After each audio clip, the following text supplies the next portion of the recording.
Muy buenas. Bueno, voy a continuar con la quinta parte de esta serie. He estado leyendo el diario de pandemia y voy a leer algún pasaje directamente, no por huevón, que también soy un poco huevón, por supuesto, sino para leer exactamente las palabras de ese Mario que lo escribió hace más de un año y lo que me impactó y la forma en la que lo expreso, porque a mí también me ha sorprendido. Pero bueno, recordamos que nos quedamos en el día 25, si no recuerdo mal, bueno, sé que era el jueves, ya para el viernes empezar en IFEMA, recibí por la tarde el jueves la llamada en la que me recogían los datos, recordemos que no había contrato mediante ni había nada, pero bueno, era, era lentejas. Y sin más, se me comunicó que tenía que estar en el pabellón 9, si no recuerdo mal, a las 8 de la mañana. Antes de eso, como inciso, mis dos padres estaban enfermos de COVID, se lo había pegado yo. Y ese día mi madre estaba peor y mi padre realmente también. Lo que pasa es que mi padre, pues bueno, es el tío más duro que conocí en mi vida. Más que luego se hacía el duro para que yo le prestara toda la atención a mi madre. Y, y monté ahí un mini box, un mini box en casa. Pondré la foto ridícula con nuestro perrillo. Pero es que mi madre estaba con un par de criterios de ingreso, pero no estaba excepcionalmente grave. Siendo que el hospital estaba como estaba de sobrecargado y que al final lo que le esperaba en el hospital era estar en una habitación con otra compañera sola y sería vista una vez al día y explorada una vez al día, etcétera, tomé la decisión de tratarla yo en casa, en connivencia o con supervisión de un compañero de carrera y compañero de especialidad de digestivo en quien confío ciegamente. Es un genio además, es un excelentísimo médico y persona. Y le escribí y le dije, oye, mira, Gonzalo, ¿qué te parece si hago esto? Trato a mi madre en casa, no necesita oxígeno, está ahí un poquito al límite, la analítica tiene esto, esto y esto, tiene neumonía unilobar, le voy a empezar antibiótico, amoxiclavulánico, ya he tomado citromicina, pero dando un par de arritmias, me preocupa lo del QT, bla, bla, bla, bla.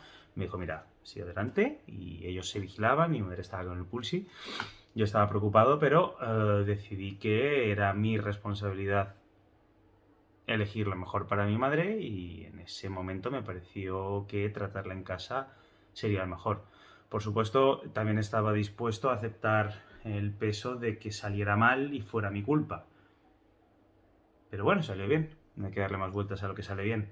De hecho, luego se demostraría por analíticas y por evolución que mi padre era el que peor estaba, por el cabrón, a base de hacerse el duro y de hacer que yo copara mi atención a mi madre, pues bueno, todo salió bien, que no nos podemos quejar, desde luego. Volviendo a IFEMA. Amanecí el viernes por la mañana, he puesto en el diario que nevaba, que había 3 grados en Madrid y yendo a IFEMA nevó, pero no cuajó, no recordaba ese detalle, me ha hecho mucha gracia, me ha dado ternura.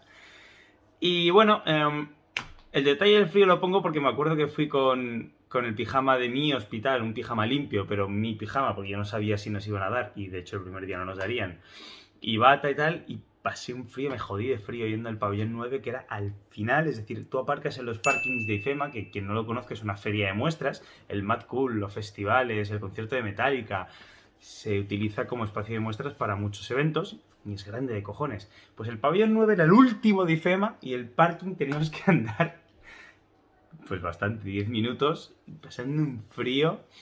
Nada, sin más, fui a IFEMA y nos llegamos a las 8 y nos metieron en una sala pequeñita donde hacía un calor de 3 pares de cojones y nos metieron ahí a todos los residentes senior o los que íbamos a ser consultores. Y lo primero que me llama la atención al entrar es que el primer día cuando entro ahí empecé a ver caras conocidas. Ten en cuenta que todos los residentes en Madrid, que seremos 2000, de todas las especialidades, quiero decir, no puedes conocer a todo el mundo y es raro que te suene gente más allá de tu especialidad. Pero entro, empiezo a ver y digo, aquí hay mucho digestivo, ¿no? Yo esperaba encontrar neumólogos, internistas, algún anestesista, intensivista, aunque luego lo pensé mejor y es absurdo cómo vas a sacar los intensivistas y los anestesistas de sus unidades totalmente saturadas y a estallar. Pero, bueno, era mi pensamiento ingenuo, neumólogos, más o menos pensando en la muestra que iba a dar mi hospital. Inicialmente iban a ser un internista, un cardiólogo y una neumóloga.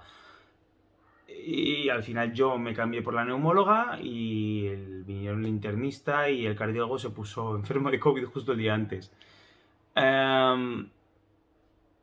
Llego y empiezo a mirar y ¿qué seríamos? 30, 20 y pico residentes senior, como nos llamaban, consultores.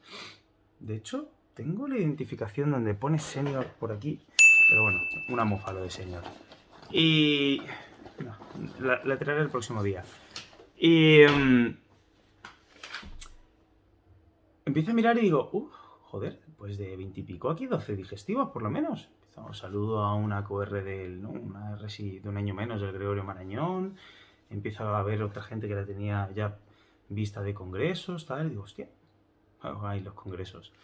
Empiezo a mirar y digo, qué raro. Y empezamos a presentarnos y la mayoría, el grueso, éramos de digestivo y de cardio. Digo yo, qué raro. A posteriori vería que no es tan raro. Quiero decir, los digestivos por la endoscopia, los cardiólogos por los ecocardiogramas y el ecocardiograma transesofágico, somos personas que podemos, en función del hospital, llegar a utilizar propofol como sedante o como sedorrelajante, y hemos tenido cierta educación dentro de nuestra formación MIR en cuidados intensivos, con mayor o menor hincapié según el hospital y el plan formativo, pero hemos tenido contacto con los intensivos.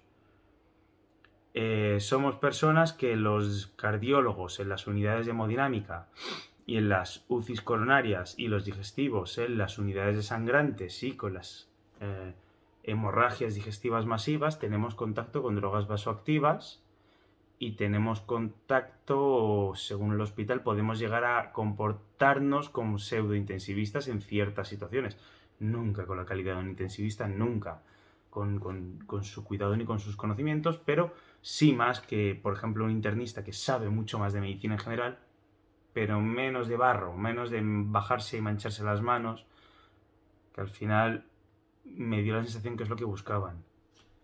Más adelante se vería con ofertas más claras o menos, más sucintas o menos de llevar pacientes de la unidad de críticos. Ahí es donde se le dieron las orejas al lobo y dije, amigo mío, por eso hay tanto cardiólogo y tanto digestivo, por eso hay tanta persona que sabe manejar vía aérea, que sabe utilizar drogas vasoactivas, que sabe utilizar anestésicos, sedantes, inductores, hipnóticos. Supongo, no quiero ser ni bien ni mal pensado, solo hay una realidad impepinable. El primer día el 80% éramos cardiólogos y digestivos. En fin, luego se iría regulando la cosa y cada vez llegaría más, habría intercambio. Pero bueno, y desde la salita se veía IFEMA y estaba realmente a medio montar. Intentaré poner fotos de aquel día. Bueno, aquí podemos ver lo que serían los boxes a medio montar. Respetando siempre la privacidad y no mostrando datos sensibles o por los que se me pueda caer el pelo. Como tal vez estas más de 90 camas de UCI con sus más de 90 respiradores que nunca llegaron a utilizarse y mientras en los hospitales teníamos que elegir a quién conectar o no conectar, claro. Pero estaba a medio montar, eran como cubículos, no me parece que estuviera mal montado, porque para lo que era un pabellón, eran cubículos individuales, cada cubículo tenía 50 camas y un control de enfermería, unas con ordenadores, con su propio estocaje de antibióticos, de lo necesario, y todas las camas tenían suministro de oxígeno que había sido montado por el ejército. Estaba el ejército, que era quien se encargaba de la infraestructura. Había de hecho máquinas militares de resonancia, de TAC, todo eso lo traían los médicos militares. Bastante bien montado para cómo fue. Y FEMA, si lo tuviera que resumir, y consideraciones políticas aparte, porque me la sudan tan fuerte que es que me tengo que poner una toalla debajo de los huevos de lo que me la suda. Fue una buena idea mal ejecutada, que casi podría resumir nuestra forma de hacerlo todo. Fue una buena idea, me parece una buena idea, con una pésima ejecución. Esa es mi idea o la sensación que me quedó de IFEMA a mí al final. Y por supuesto, un maltrato al personal terrible, pero bueno, eso vamos a dejarlo aparte. Bien,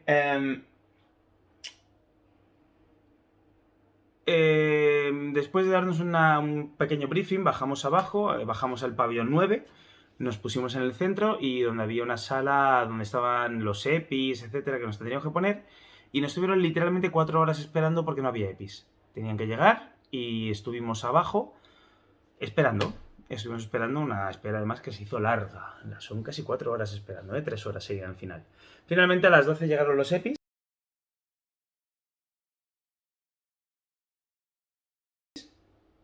Mientras tanto, pues fuimos presentándonos, fuimos separándonos en equipos, cada uno iría a un control. Yo en mi caso fui con la compañera que había dicho de Gregorio Marañón a mi control. No estaban llenos los controles, pero la verdad que eran pacientes que no había visto nadie. No había visto todavía, no había supervisado ningún especialista, ningún residente especialista. Voy a dejar de decir residentes porque ya damos por hecho que todos los supervisores, todos los senior éramos residentes. Residentes de especialidad de último año y en algún caso de penúltimo año. Voy a decir especialistas a secas, ¿de acuerdo? En adelante. No lo éramos aún, pero a efectos lo fuimos, ¿vale? Entonces, bueno, a las 12 llegaron los EPIs, nos los pusimos echando hostias y esto tipo la conquista de América cuando había que poner la banderita en tu terreno para llevártelo. Nos dijeron, ala, anchas Castilla, coged un control, allí ya están esperando los médicos de atención primaria que ya tienen asignados pacientes. Y pues nada, yo fui al control que me tocó con Olga, con la compañera del Gregorio. Y allí pues, bueno, nos presentaron los médicos tal, y nosotros nos hicimos equipo con un médico de familia que se llamaba Orlando. Encantador, encantador y muy buen tipo. Y nos repartimos los pacientes y empezamos a ver pacientes, ¿vale? Entonces, voy a decir lo que escribí, el repelente niño Vicente. Pongo, lo primero que me llama poderosamente la atención es el perfil del paciente. Esto no son pacientes leves con criterios de buen pronóstico, sino pacientes con criterios de mala evolución que deberían estar hospitalizados. Y esto es un pabellón de hospitalización. Bueno, luego pongo la sensación de caos, es notable, bla, bla, bla, pero eso ya lo sé. Yo venía con una idea. A mi hospital, a las urgencias de mi hospital, desde que se abrió IFEMA, al parecer los especialistas llegamos el viernes. IFEMA se abrió ese miércoles y empezaron a derivar pacientes de los hospitales, por eso ya estaba medio lleno. Los criterios hacia mi hospital eran muy claros. Pacientes con criterios de buena evolución, que no requieran ser hospitalizados y que no se prevea que vayan a requerir cuidados críticos. Esos eran los criterios que se habían puesto a mi hospital para poder derivarlos a IFEMA, es decir, que pusieras criterios, lo que ponía, derivable, sí, no, te hacían rellenar un formulario. No eran uniformes, clarísimamente no eran uniformes en toda la Comunidad de Madrid, porque allí había pacientes muy malos, hasta tal punto que ya lo explicaré más adelante. El primer día vimos pacientes como un médico más, pero a partir de los consiguientes días que empezaron a optimizar el número de senior, de especialistas, nos asignaban algunos días 2 controles y al final lo que hacíamos era hacernos cargo de los peores. Yo al principio iba de, pues eso, intentaba ver el mismo número de pacientes que mis compañeros, para decir ni yo soy más ni soy menos, veo con vosotros y punto, pero al final no era eficiente porque de verdad empezamos a hacer la tarea de consultores y al final no dabas abasto. Entonces me acuerdo que a mí un pequeño inciso, me va el barro. Yo he hecho guardias de cuidados intensivos voluntarias hasta el final de la residencia porque me apasiona el intensivo, porque me gusta el paciente crítico. Con lo cual me gustan los pacientes críticos y tengo, no puedo decir experiencia porque soy un mico, fueron 2-3 años viendo intensivos, pero sí empiezas a ver cuál es el que va mal. Desarrollas cierto ojo de decir, este se está poniendo mal o este se va a poner mal. Entonces, prefería tener a esos pacientes fichados.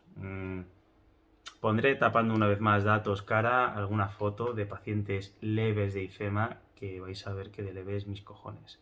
Porque hay un paciente que os voy a poner la transición, que un día estaba ahogándose con la vergüenza, esta la máscara del Navaji, esta la máscara del Decathlon, que no teníamos BiPAP ni CPAPs de presión positiva al principio, y al día siguiente cuando volví estaba pronado, estaba boca abajo. Un paciente pronado es un paciente que estás utilizando técnicas de reclutamiento, estás intentando que se abran sus pulmones, y eso es una técnica que se utiliza en UCI. Y se utilizaba con normalidad, pero en pacientes intubados, en pacientes que están jodidos. Empezó a hacerse común tener pacientes hospitalizados pronados, que es súper incómodo y la gente no aguanta, porque boca arriba se ahogaban. Cuando no había sitio en la UCI decías, o te prono o palmas. Bueno, la idea general es, 1, caos, 2, todo a medio montar, luego hablaré de las UCIs en el siguiente vídeo, 3, falta de medios, 4, falta de criterios homogéneos a la hora de tener a los pacientes ahí, pacientes muy malos, luego otros pacientes muy leves. Lo que estaba diciendo, pues esto me pasa por no tener guión. Lo que estaba diciendo es que al principio trabajaba con otro más y luego al final lo que hacía era ir por cada control y decir, ¿me podéis decir los que están peor? Y me los apuntaba en una hoja, este y este control, y en el siguiente este. Y decía, vale, pues eso los veo yo. Los veo yo, si queréis el médico que los está acostumbrado a llevarlos, los llevo contigo, pero me gustaría llevarlos a mí, escribirlo yo y hacerme cargo yo, porque al final, aunque éramos solo consultores, sí que es verdad que se supone que nuestra obligación era supervisar también.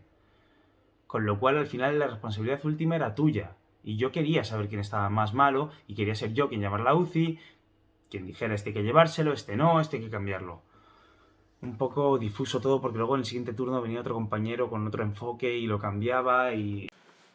Y al final, pues daba lugar a situaciones incómodas como esta, en la que te veías obligado a poner una nota en la que directamente ponías tu número de teléfono y tu criterio. Es decir, llegabas a decir, mira, llamadme las 24 horas si es necesario a este número, no cambies el planteamiento, por favor, dejad el que he puesto yo.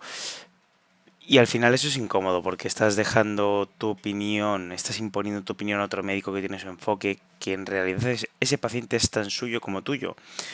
No hay una mejor opinión, pero lo que es terrible es estar cambiando de enfoque cada turno. No había una continuidad, ni siquiera te aseguraban que tú al día siguiente tuvieras tu mismo box o tu mismo... Con lo cual no había continuidad muchas veces, y la no continuidad en un hospital es mal. Voy a cortarlo aquí, que llevo ya 17 minutos. Bueno, seguiré mañana. Me lavo, no soy otaku. Quiero decir que he hecho los primeros vídeos del tirón. Mañana, pues bueno, si el señor Bernel quiere, me cambiaré de ropa. Y bueno, pues nada, lo que siempre digo, nos veamos, pero fuera del hospital. Venga.